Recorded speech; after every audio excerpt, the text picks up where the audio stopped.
People are not going to forgive each other. Especially Philippines, I saw the people keep hatred a lot. No. Always clean your heart for the people. Don't keep hatred in the heart, because you keep hatred in the heart, it is harmful for your heart. Your heart is going to burn. People get lots of heart disease, they get lots of high blood pressure. Why? Because of too much anger. It is not that because of your high blood, you are getting angry. No. Why are you getting high blood? Because you are always angry, that's why you get high blood. So it's vice versa. People thought, this person easy to angry because he has a high blood disease. No, that is wrong ideology. This person is not angry because of the high blood. Rather, this person get the high blood because he was always angry.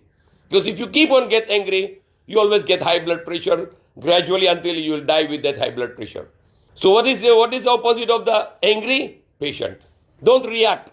Sometimes you get reaction and you do something harmful to your own loved ones, and that will be regretting for you after this. For example, a man came, he has a brand new car.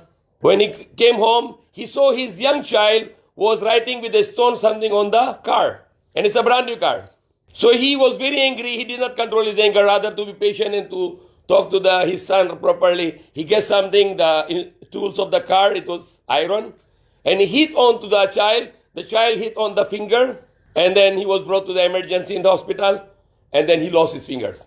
The child lost the fingers. Now this man is crying that what he did to his own son in anger, he lost the child's finger. And he was crying too much, and when after some time or some days when he brought back the child in the home, he looked at the car. The reason that he angry to his son and he beat his son, and his son lost his fingers because of his beating with the iron instrument, the tools of the car.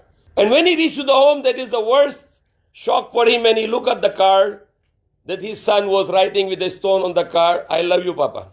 And he forget to see even that what his son was showing the love to him. So that is very, very important for us to always have a good character, not to angry, always be patient, always to be kind, always to be loving.